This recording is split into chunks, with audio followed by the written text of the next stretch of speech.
ஆண்டவரும் இரட்சகருமாயிருக்கிற கர்த்தராகிய இயேசு கிறிஸ்துவின் நாமத்தினாலே உங்களை வாழ்த்துகிறேன். எனக்கு அன்பான சகோதர சகோதரிகளே, வருஷ கடைசியிலே வந்திருக்கிறோம். தேவனாகிய கர்த்தர் கிருபையாக இம்மட்டும் நம்மை நடத்தி இருக்கிறார். இன்னும் நம்மை நடத்துவதற்கு போதுமானவராகவும் இருக்கிறார். இந்த வருஷ கடைசியான இந்த நாட்களிலே ஒரு வார்த்தையை நாம் தியானித்து ஜெபிக்க போகிறோம். 2 ராஜாக்களின் புஸ்தகம் 2ஆம் அதிகாரம் அதனுடைய 9வது வசனத்திலே எலியா எலிசாவை பார்த்து சொல்லுகிற ஒரு வார்த்தை, நான் எடுத்துக்கொள்ளப்படுவதற்கு முன்னே நான் உனக்கு என்ன செய்ய வேண்டும் கேள் என்று ஒரு வார்த்தையை சொல்லுகிறதை பார்க்கிறோம். ஒருவேளை இந்த வசனத்தை நம்ம பார்க்கும்போது தேவன் நம்மோடு கூட பேசினால் எப்படி இருக்கும் அப்படின்னா, இந்த வருடம் முடிவதற்குள் நான் உனக்கு என்ன செய்ய வேண்டும் கேள் என்று சொல்லுகிறது போல இந்த வார்த்தையை நம்ம எடுத்துக்கொள்வோம். இந்த வருடம் முடிவதற்குள் நான் உனக்கு என்ன செய்ய வேண்டும். வேதம் தெளிவாக சொல்லுகிறது. மத்தேயு 7:7 சொல்லப்பட்டிருக்கிறது, கேளுங்கள் அப்பொழுது உங்களுக்கு கொடுக்கப்படும்.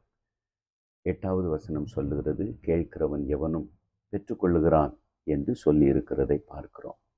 நம்ம கேட்கும்போது ஆண்டவர் சொல்லுகிறார், உங்கள் சந்தோஷம் நிறைவாயிருக்கும்படி பெற்றுக்கொள்வீர்கள் என்றும் ஆண்டவர் சொல்லி இருக்கிறதை நம்ம பார்க்கிறோம். எனக்கு அன்பான சகோதர சகோதரிகளை, இந்த வார்த்தையை கேட்டுக்கொண்டிருக்கிற நீங்கள் யாராக இருந்தாலும் இந்த வருடம் முடிவதற்குள் தேவன் உங்களுக்கு என்ன செய்ய வேண்டும் என்கிற ஒரு கொஸ்டினோடு உங்களை பார்த்து நிற்கிறார். உங்களுக்கு என்ன வேண்டும் என்பதை கேட்க வேண்டியது நம்முடைய கடமையாக காணப்படுகிறது. வேதத்தில் நம்ம பார்க்கும்போது பர்திமை ஒரு நாளிலே ஆண்டவரை பார்த்து ஆண்டவர் கேட்டார், நான் உனக்கு என்ன செய்ய வேண்டும். ஆண்டவருக்கு அவன் பதில் சொல்லுகிறான், ஆண்டவரே நான் பார்வை அடைய வேண்டும் என்று அவன் சொல்லுகிறதை பார்க்கிறோம். அவன் பார்வை அடைந்ததையும் தேவன் அவனுக்கு பார்வை கொடுத்ததையும் நாம் வேதத்திலிருந்து நம்ம பார்க்கிறோம். எனக்கு அன்பானவர்களே, இன்றைக்கு அநேகருடைய வாழ்க்கையிலே ஆவிக்குரிய பார்வை குன்றி போய் இருக்கிறதை நாம் பார்க்க முடிகிறது. அவன் சரீரத்திலே பார்வை குன்றினவனாய் காணப்பட்டான்.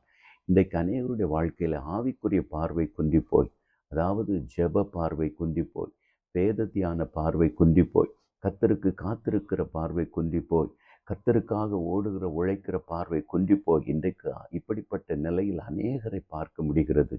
எனவே இப்படிப்பட்ட சூழ்நிலையில் இருப்பீர்களானால் இந்த வருடம் முடிவதற்குள் ஆண்டவரை பார்த்து நம்ம கேட்க வேண்டியது, ஆண்டவரே இந்த பார்வையை நான் பெற்றுக்கொள்ளும்படி எனக்கு உதவி செய்யும், எனக்கு இந்த பார்வை வேண்டும் என்று நாம் அவரிடத்தில் கேட்போம். 2வது நம்ம பார்க்கும்போது ஒரு நாளிலே சாலமோனை பார்த்து ஆண்டவர் கேட்கிறார், நான் உனக்கு என்ன செய்ய வேண்டும் அதை என்னிடத்தில் கேள் என்று சொன்னபோது சாலமோன் ஞானத்தை கேட்டதை நம்ம வேதத்தில் வாசிக்கிறோம். இந்த சாலமோன் ஞானத்தை கேட்டபோது அது கர்த்தருடைய இருதயத்திற்கு மிகவும் பிரியமாக காணப்பட்டது என்று வேதம் சொல்லுகிறது. பாருங்கள், கேள் என்று சொல்லும்போது நம்ம எதையோ கேட்கலாம் என்றாலும் கர்த்தருக்கு பிரியமானதையும் கர்த்தருக்கு சித்தமானதையும் நம்ம கேட்கும்போது தேவன் உடனே நமக்கு பதில் கொடுக்கிறவராக காணப்படுகிறார். இந்த சாலமோன் கர்த்தரிடத்தில் ஞானத்தை கேட்டபோது அவன் கேட்ட ஞானத்தையும் தேவன் அவனுக்கு கொடுத்ததோடு ஐஸ்வர்யத்தையும் மகிமையையும் தேவன் அவனுக்கு கொடுத்தார் என்று வேதத்தில் நம்ம வாசிக்கிறோம். இன்றைக்கு ஆண்டவர் நம்மை பார்த்து சொல்லுகிற ஒரு வார்த்தை, உனக்கு என்ன வேண்டும் கேள். கேட்போம், நிச்சயமாக தேவன் நமக்கு அதை தருவதற்கு ஆயத்தமாயிருக்கிறார். 3வது அன்னாளை குறித்து வேதத்தில் பார்க்கிறோம். அன்னாள் ஒரு நாளிலே ஆண்டவருடைய சமூகத்திலே போய் சொல்லுகிறார், நீர் எனக்கு ஒரு ஆண் பிள்ளையை கொடுத்தீரானால் அவனை உமக்கென்று நான் கொடுப்பேன் என்று சொல்லுகிறதையும், அங்கே தேவனாகிய கர்த்தர் ஏலி நிமித்தம் அவளுக்கு ஒரு வார்த்தையை கொடுத்து அவள் சாமுவேலை பெற்றெடுக்கிறதையும், அந்த குறிப்பிட்ட வயதிலே சாமுவேலை தேவ சமூகத்திலே எப்படி அவள் பொருத்தனை பண்ணினாளோ, எனக்கு ஆண் பிள்ளை கொடுத்தால் அவனை உமக்கே தருவேன் என்று அந்த பொருத்தனையின்படி அந்த சின்ன வயசில், பச்சை பிள்ளைன்னு நம்ம சொல்கிற அந்த வயசில் கொண்டு போய் தேவாலயத்திலே கர்த்தருக்கென்று அவனை விடுகிறதையும் நம்ம பார்க்கிறோம்.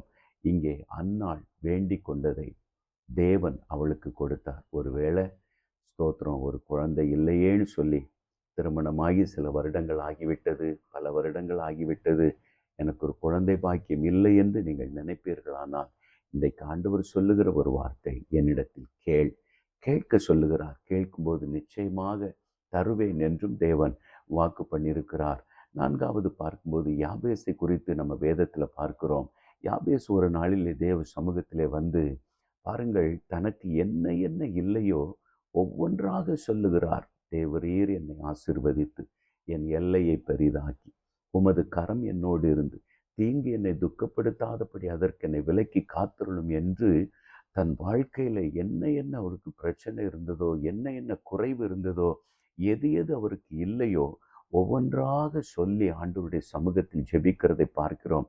அந்த வசனம் முடியும் போது சொல்லப்பட்டிருக்கிறது, அவன் வேண்டிக் கொண்டதை தேவன் அவனுக்கு அருளி செய்தார் என்று சொல்லப்பட்டிருக்கிறதை பார்க்கிறோம். எனவே என் அன்பு சகோதரனே, சகோதரியே, இந்த வருடம் முடிவதற்குள் தேவன் உனக்கு என்ன செய்ய வேண்டும் கேள் என்று ஆண்டவர் நம்மை பார்த்து சொல்லுகிறார். கேட்கும்போது நிச்சயமாய் தேவன் அதை தருவதற்கு ஆயத்தமாயிருக்கிறார். பாருங்கள், தேவன் நன்மையானதை நமக்கு தருகிறார் என்றுதான் வேதம் சொல்லுகிறது. பொல்லாதவர்களாகி நீங்கள் உங்கள் பிள்ளைகளுக்கு நல்ல ஈவுகளை கொடுக்க அறிந்திருக்கும் போது பரமபிதாவானவர் தம்மிடத்தில் வேண்டிக் கொள்ளுகிறவர்களுக்கு நன்மையானதை கொடுப்பது அதிக நிச்சயம் அல்லவா? நன்மையானது என்று சொல்லும்போது இந்த உலகத்திற்குரிய சகல ஆசீர்வாதங்களையும் அது குறிப்பிடுகிறதாக காணப்படுகிறது. பாருங்கள், கடைசியாக எலிசாவினிடத்தில் இந்த கேள்வியை வைத்தபோது எலிசா எலியாவை பார்த்து கேட்கிறார், உம்முடைய மேல் இருக்கிற ஆவியின் வரம் எனக்கு ரெட்டிப்பாக 2 மடங்காக வேண்டும் என்று கேட்கிறதை நம்ம பார்க்கிறோம். அப்போ எலியா சொல்லுகிறார், அரிதானதை கேட்டாய் என்று சொல்லுகிறார். பாருங்கள், ஒருவேளை நம்ம கேளு என்று சொல்லும்போது அநேக உலக நன்மைகளையும் ஆசீர்வாதங்களையும் இம்மைக்குரியவைகளையும் நாம் அதிகமாய் கேட்கிறவர்களாய் காணப்படுகிறோம். ஆனால் எலிசாவோ இம்மைக்குரியவைகளை கேட்பதை விட்டுவிட்டு ஆவிக்குரிய ஆசீர்வாதத்தை கேட்கிறார். உம்முடைய மேல் இருக்கிற ஆவியின் வரம் எனக்கு இரட்டிப்பாக வேண்டும் என்று கேட்கிறதை பார்க்கிறோம். அரிதானதை கேட்டாய், ஆனாலும் உனக்கு கிடைக்கும். நான் எடுத்துக்கொள்ளப்படுவதை நீ பார்த்தாயானால் அது உனக்கு கிடைக்கும் என்று சொல்லுகிறதை நம்ம பார்க்கிறோம். அவர்கள் பேசிக்கொண்டே நடந்து போகும்போது அங்கே அக்னி ரதமும் குதிரைகளும் வந்து அவர்களை பிரிக்கிறதையும், எலியா சுழல் காற்றிலே பரலோகத்திற்கு எடுத்து கொள்ளப்படுகிறதையும் எலிசா பார்த்து புலம்பிக் கொண்டிருக்கும் போது எலியா மேலே எடுத்து கொள்ளப்படுகிறார். அவர் மேலிருந்த ஷால்வை அது கீழே வந்து விழுகிறதை, அந்த ஷால்வையை எலிசா கையில் எடுக்கிறதையும் வேதம் நமக்கு சொல்லுகிறது.